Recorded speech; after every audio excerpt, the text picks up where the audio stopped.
Un moine zen se réveilla un matin de Noël et prononça des paroles qui laissèrent tous ses disciples perplexes. Il ne parla ni de cadeaux, ni de repas spéciaux, et ne mentionna même pas le mot « bonheur ». Ce qu'il dit était si profond que cela changea à jamais la manière dont ses élèves comprirent cette célébration. Aujourd'hui, vous allez découvrir ce que signifie vraiment vivre un joyeux Noël à travers la sagesse zen, et je vous assure que vous ne verrez plus jamais cette période de l'année de la même façon. Restez avec moi, car dans les prochaines minutes, je vais vous partager des histoires ancestrales qui vous révéleront le véritable sens de la paix de Noël. Bienvenue une nouvelle fois dans la sagesse zen. Aujourd'hui, nous avons quelque chose de très spécial préparé pour vous. Noël, cette période de l'année qui nous entoure de lumières éclatantes, de chants à chaque coin de rue et d'une agitation constante de préparatifs. Pour beaucoup, c'est synonyme de joie. Pour d'autres, cela représente le stress, les attentes et une course effrénée contre le temps. Mais si je vous disais qu'il existe une manière totalement différente de vivre cette saison?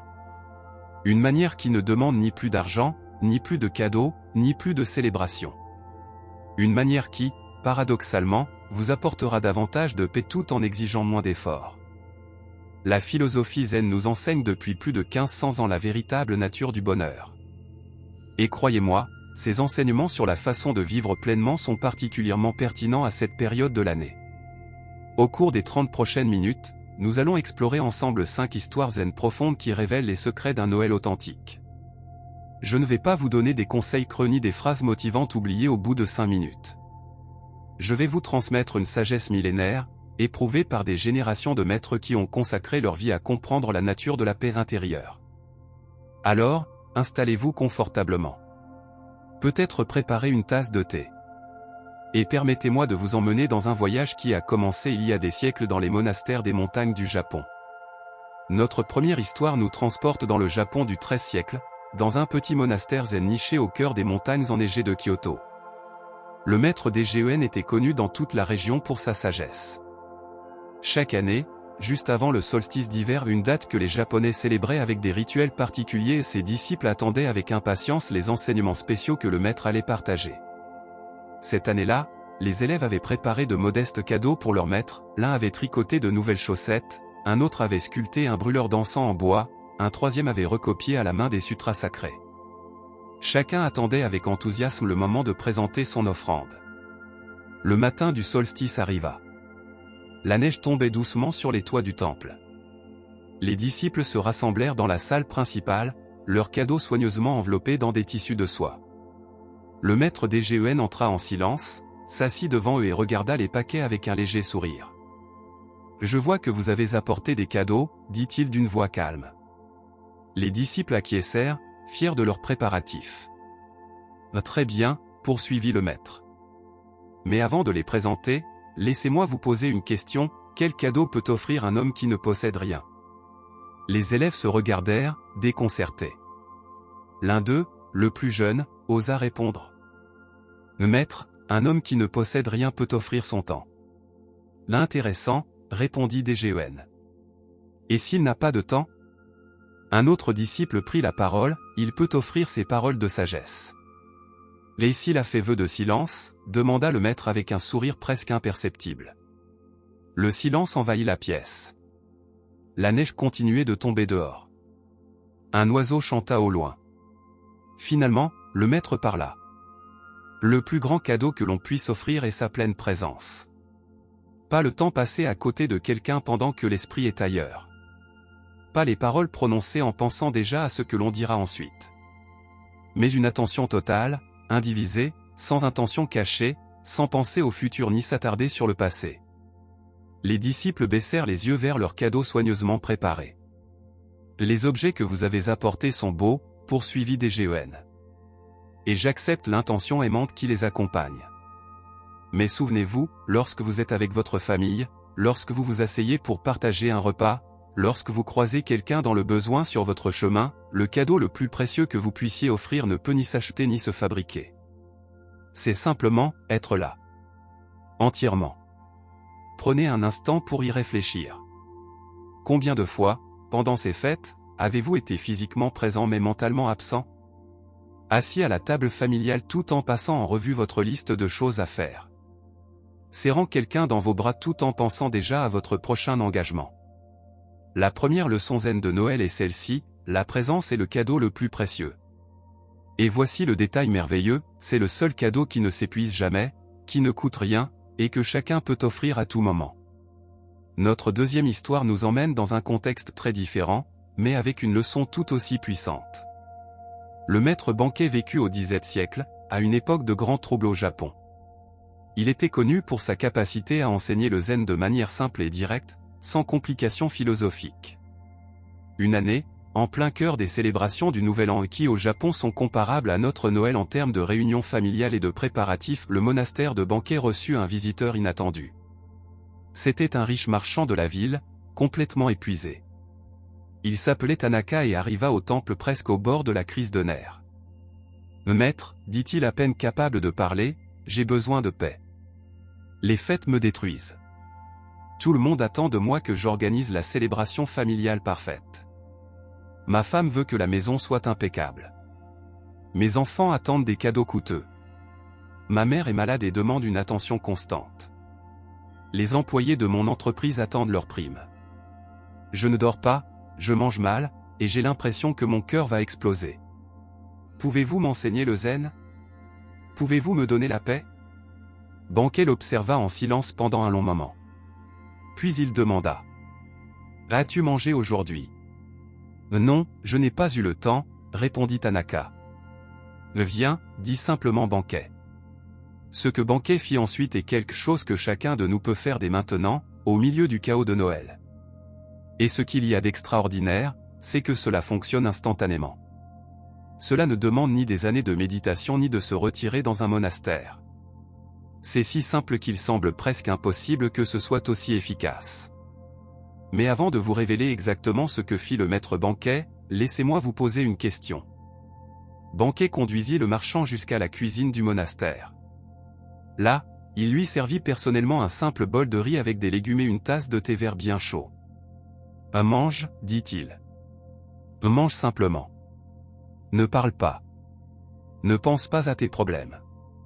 Fais seulement l'expérience de chaque bouchée. » Tanaka, confus mais désespéré, obéit. Il commença à manger. Au début, son esprit s'emballait encore, pensant à tout ce qu'il devait faire. Mais Bankei resta assis en face de lui, complètement silencieux, avec une présence si sereine qu'il était impossible de l'ignorer. Peu à peu, Tanaka commença à remarquer le goût du riz. Sa texture. La chaleur du thé. La sensation de la nourriture atteignant son estomac vide. 20 minutes passèrent. Lorsque Tanaka eut terminé, ses épaules étaient plus détendues. Sa respiration plus profonde. « Comment te sens-tu » demanda Bankei. « Mieux » admit Tanaka. « Mais maître, ce n'est qu'un repas.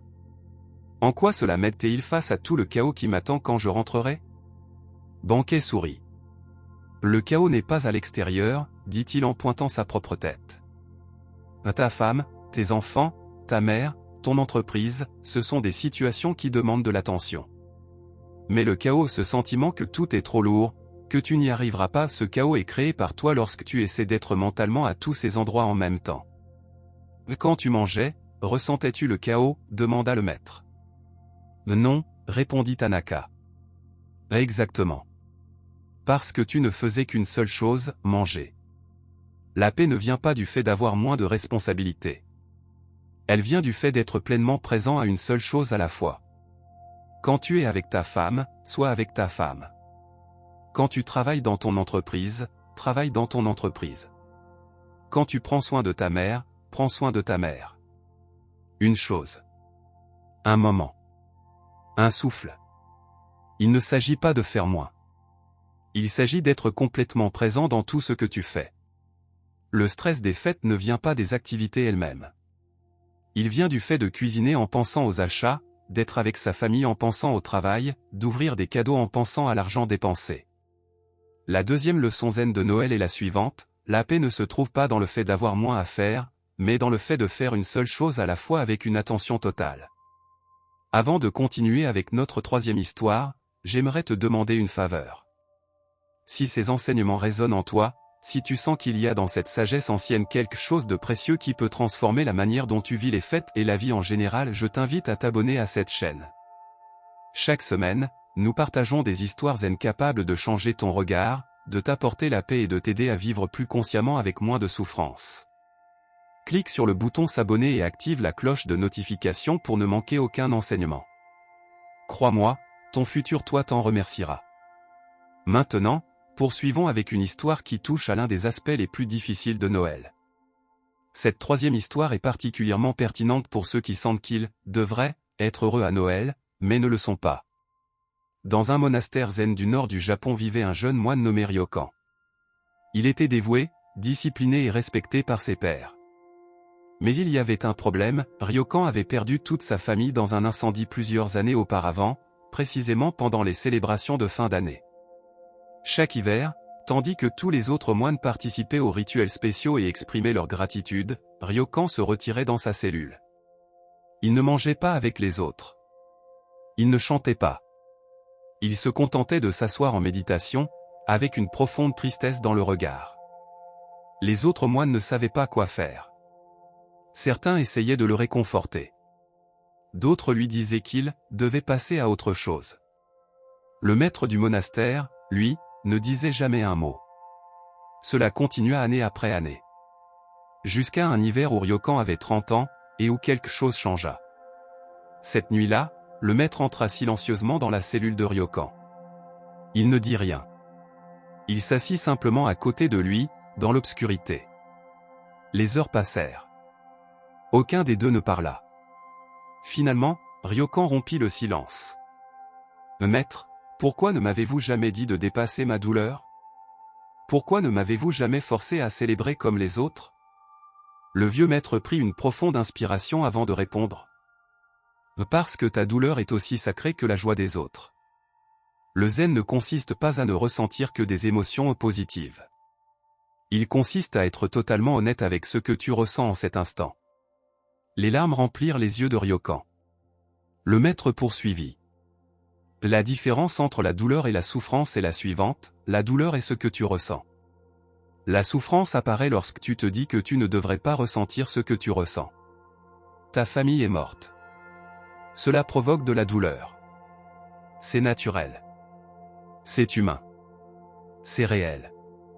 Mais si tu ajoutes à cette douleur l'idée que tu aurais dû t'en remettre, ou que tu devrais être heureux parce que c'est la période des fêtes, alors tu transformes la douleur en souffrance. Alors je ne m'en remettrai jamais, demanda Ryokan. Il ne s'agit pas de s'en remettre, répondit le maître. Il s'agit d'intégrer. Ta famille fait partie de toi. Leur absence est réelle. Honorer cette réalité ne te rend pas faible. Cela te rend authentique. Et avec le temps, tu pourras porter à la fois ton amour pour eux et ton chagrin de leur perte avec plus d'équilibre. Mais cela ne signifie pas faire semblant que cela ne fait pas mal. Cette nuit-là, pour la première fois depuis des années, Ryokan pleura pleinement. Et dans ses larmes, sans résistance, sans jugement, il trouva quelque chose qu'il cherchait sans le savoir, l'acceptation. Ton empathique, direct. Écoute attentivement, si ce Noël tu ne te sens pas heureux, c'est parfaitement normal.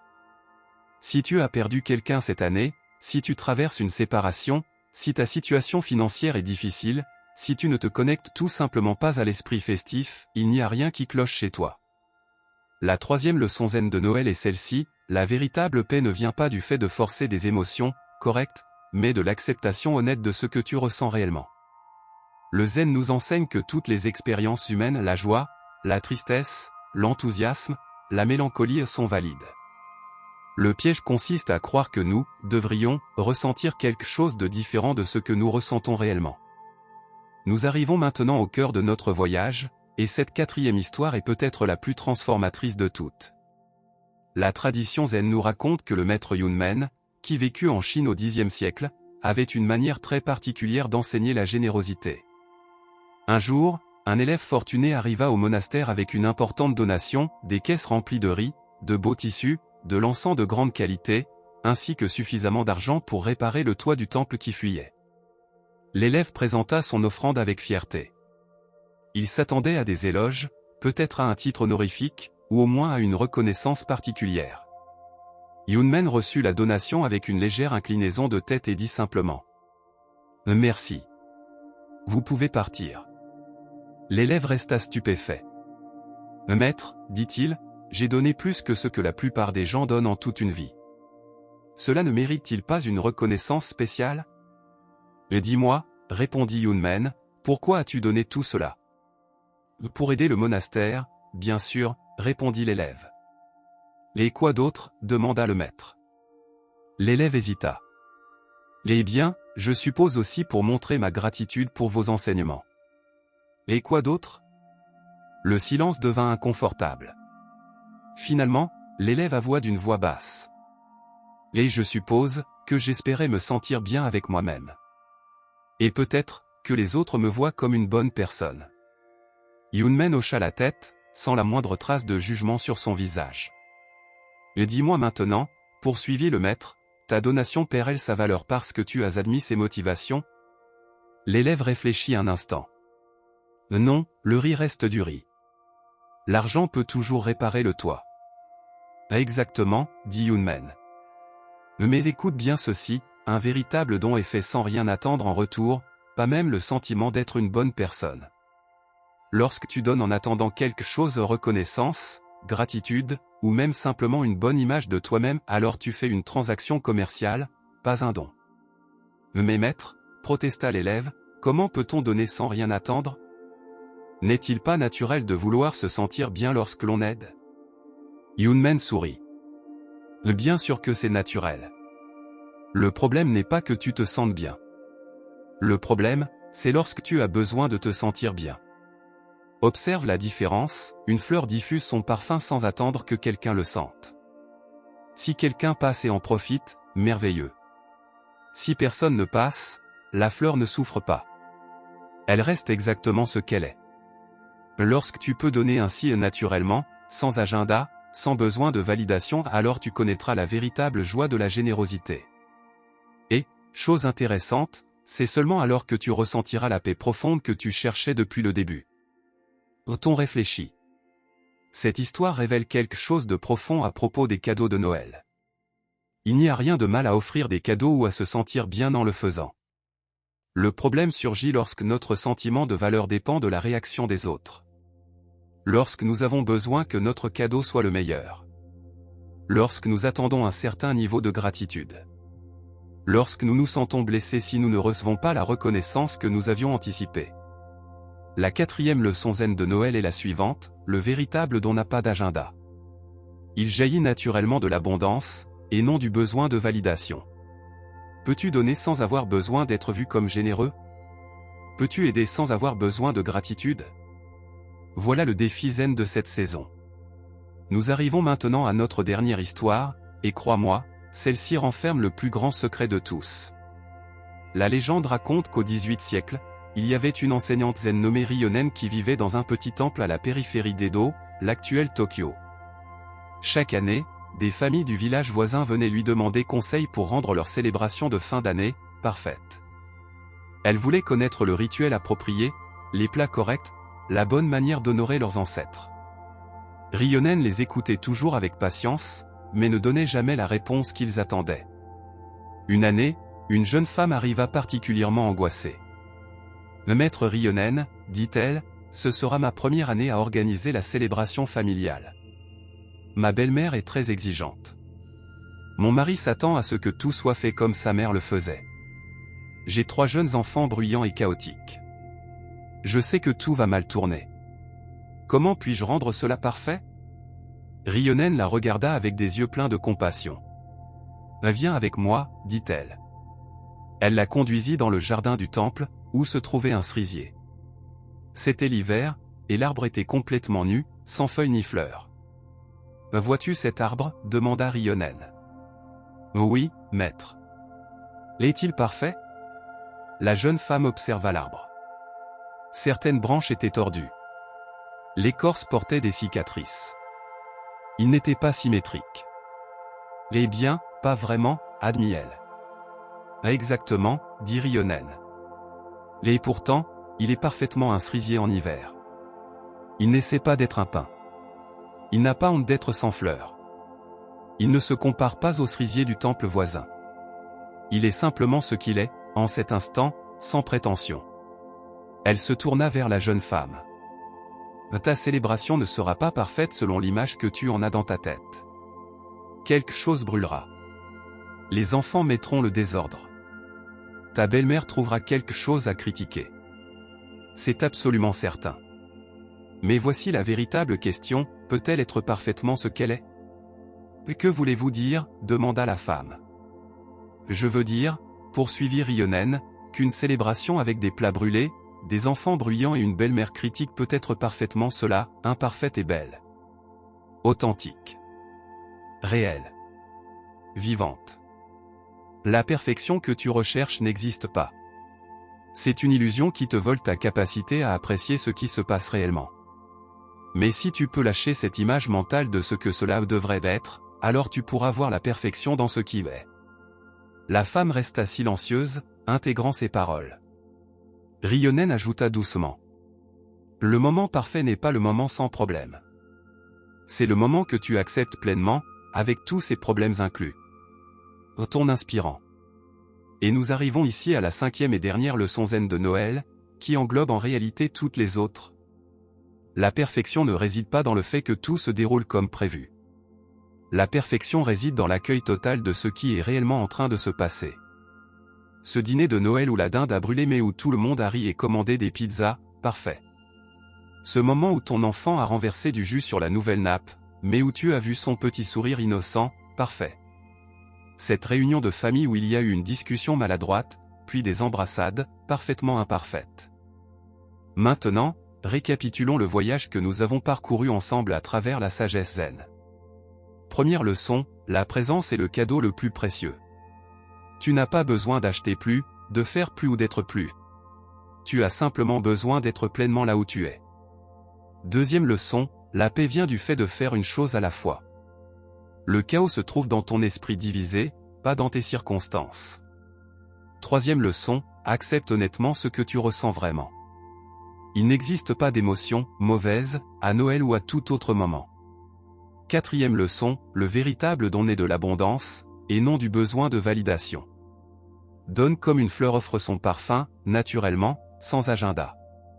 Cinquième leçon, la perfection réside dans l'acceptation totale de ce qui est, et non dans le fait de forcer ce qui devrait être. Ce ne sont pas de jolies philosophies abstraites.